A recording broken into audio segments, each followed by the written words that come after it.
Greetings. Thank you for this opportunity. I would like to thank the American Society for GI Endoscopy. And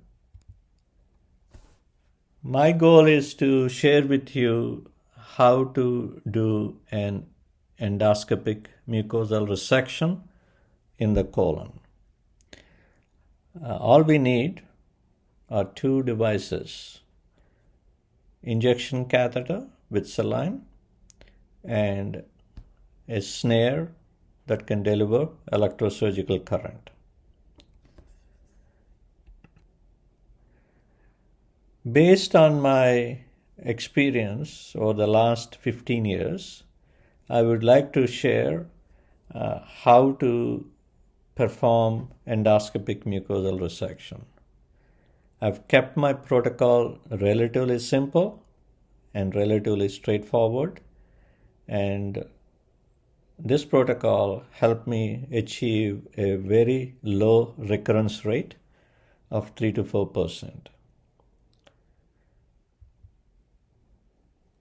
I want to share with you that majority of the patients with colon polyps can be managed by either cold snare polypectomy or colon endoscopic mucosal resection.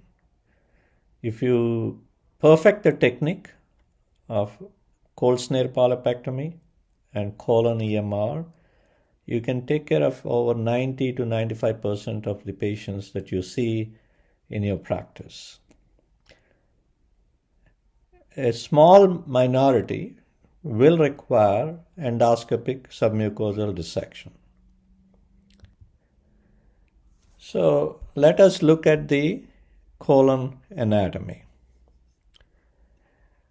Here is the mucosa. Submucosa separated from mucosa by muscularis mucosa, and then muscularis propria and serosa. When it comes to endoscopic mucosal resection, you should be able to safely and effectively remove any polyp that is limited to the mucosal compartment. If it goes into the submucosa, depending upon the size of the polyp, you may need endoscopic mucosal resection for smaller polyps or go to endoscopic submucosal dissection for larger polyps. And let us figure out how do you identify whether EMR is sufficient or not. Before we go there, I would like to share with you a couple of examples. As long as the polyp does not have cancer and you create a clean resection base that looks similar to an ESD base, you can be assured of no recurrence. Here is a patient with a large polyp, no recurrence for up to 7 years. Another example, large polyp, endoscopic mucosal resection with a clean base and no recurrence again for 7 years. So the key is, if you resect completely and the polyp does not have covert cancer, you can be assured of excellent outcome. If you ask me, how do I learn and improve my technique of endoscopic mucosal resection? If you can record your video of your procedure and then at the end of the day watch that video, that's one way you can figure out how to improve your technique.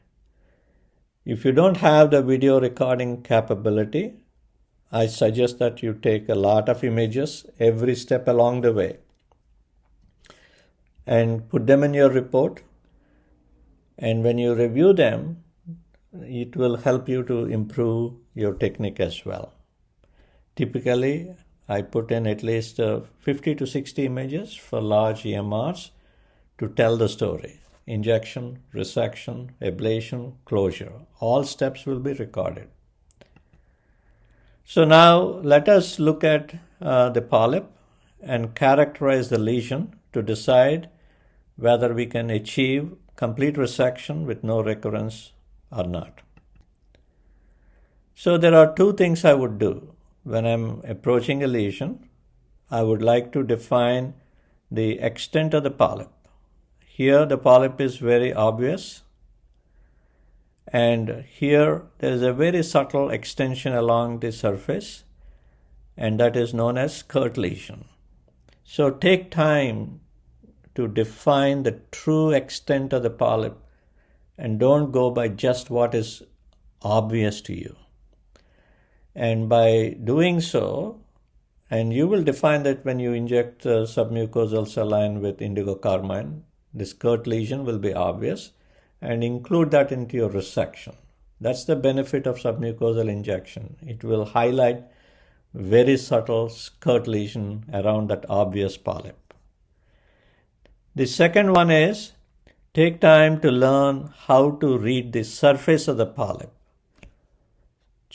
Surface mucosal architecture, surface vascular architecture. If the surface mucosal architecture is symmetric, whether round dots or tubules or branches, you can say to yourself it is not cancer. If it is, instead it is more grainy appearance and loss of architecture, that means there is cancer there. The second one is vessels. When you use chroma-endoscopy and the vessels are symmetric, no cancer. Asymmetric, variable caliber, bleeds easily, then should suspect cancer. That means that patient, if you cannot resect en bloc, you should consider sending them to ESD or surgery. So let us look at this lesion. Here is a lesion. There is a subtle skirt lesion that we need to include in the resection to avoid recurrence. The surface is flattened, and when you have that bald appearance of a polyp, you should suspect that there could be cancer. And this patient, you don't want to do cold snare polypectomy. You don't want to do cold snare EMR. This is one where you should attempt to do en bloc resection for a curative resection. So your outcome depends upon your team who's helping you for the procedure. It's a good idea to review what you're planning to do so that everybody is on the same page and all the equipment necessary for the procedure are in the room without the need to run in between in the steps to find equipment. I always keep a cap at the end of the scope, and this is especially useful in the right side when you're resecting in between the folds or around the IC valve. For those of you who are starting endoscopic mucosal resection and you're in early part of your career learning colonoscopy, one important technique that you should master is to reach the cecum with the short, straight scope. Ability to reach the cecum in 60 to 70 centimeters will help you do your EMRs without much problem, because you should be able to dance around that polyp to resect, to deal with complications, and to close the defects. And in order to do that, that short, straight scope will allow you to run around that polyp and able to take care of the polyp. When it comes to tools, all you need is two things for resection: injection catheter and a snare. When it comes to injection, I use just saline. I do not use any other viscous agents. I use saline because it gives me a softer cushion and my snare doesn't slip. And I use a little bit of indigo to give me a sky blue color that will stain the submucosa. So let us talk about injection techniques. Before I inject into the lesion, I always make it a point to spray on the lesion to see if it is dependent or not. As you can see here, there's a pool of dye surrounding the polyp. It is dependent. And when you resect the polyp in this position, with the polyp in the dependent position, it is likely to get into trouble, especially if it bleeds. You can't see the bleeding vessel. It will be submerged under a pool of blood. So what you do is you turn the patient to make the polyp non-dependent, and then if it bleeds, you can see the bleeding spot easily, and you don't have to worry. You can control the bleeding very easily because you can see the spurting vessel. When it comes to the technique, we use what is called tap-tap technique, and as you can see, the tap-tap technique is the assistant keeps the syringe upside down and presses just a little bit to squirt a small amount of fluid. And once you're in the submucosa, again do the tap-tap to make sure that you're in the submucosa and don't put in a bunch of fluid into the peritoneal cavity. And this is the best way and controlled way of doing submucosal injection. When it comes to submucosal injection, you want to survey the site. Where do you inject? Stay away from the scar site because it's going to get into trouble because it always leads to a mucosal bleb. And if that happens, don't pull the needle out. Stay there, puncture a little more, and then get into the submucosal plane. Otherwise, you'll get into trouble with the mucosal bleb bursting.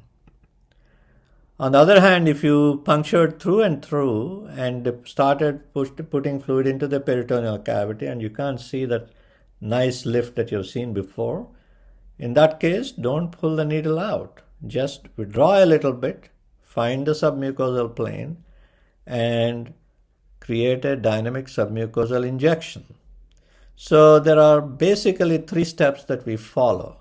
1, this is where I hold my catheter, and this is the small movement I do to get into the submucosa.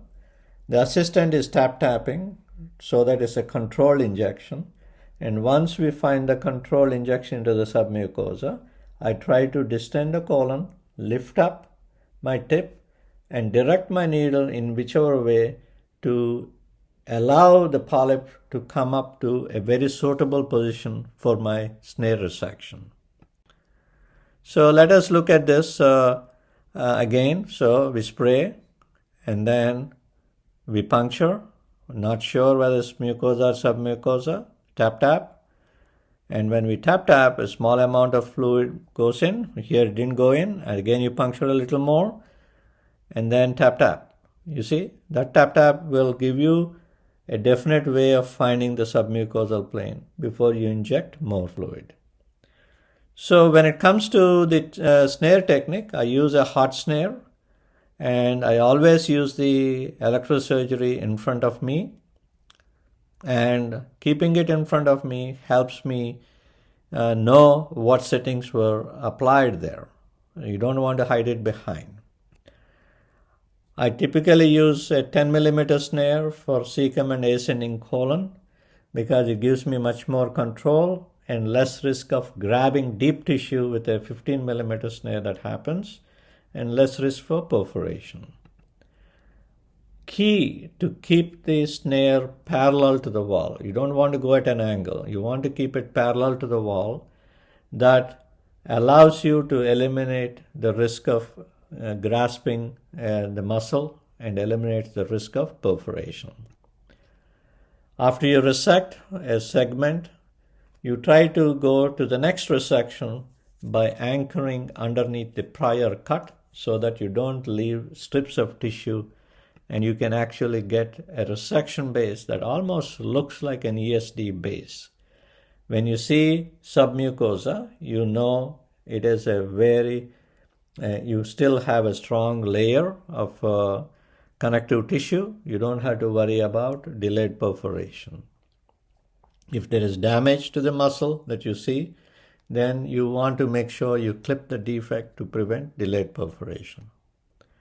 So let us take a case and talk about how to do a large EMR. Here is a large rectal polyp, and we started injecting, and the non-dependent position there. My snare is parallel. I tighten the snare. I use endocut Q, and once I cut, I look at the base, nice submucosa, and I continue my cut. And after continuing the cut, there's a little bit of bleeding in the middle of the procedure. We control with a snare tip soft coagulation. And then now we are going up the fold here. And in this case, you want to still keep your snare parallel to the wall. How do we do this? As you can see here, we got the snare here. We rotated the snare. We went up parallel to the wall. And by capturing it, we have avoided capturing the muscle, and then we cut. So after cutting the polyp on the proximal side, it was difficult to cut. We wanted to make that colon decompress, and we cut the polyp underwater. So sometimes you have to use different techniques, and it took a long time, almost 2 hours for this large resection. 33 injections, 24 resections. And you need to be prepared for any bleeding. In this case, post-procedure bleeding happened after a couple of days. That was controlled. And follow-up, 7 years later, even at 7 years, no recurrence. No recurrence. So it's important to have excellent team to assist you. It's important to reflect with the team. And it's also important to have team well trained. And as part of this venture, we started a program from scratch, training endoscopy technicians in a dedicated community college program. I would like to give you these resources. I upload a lot of videos to help my colleagues, 341 EMR videos that you can watch and learn. And I kept all the action in there without eliminating any sections. And I would like to thank Dr. Stroline, Mr. Charles Butt, Ms. Angela Deal for their support. Thank you.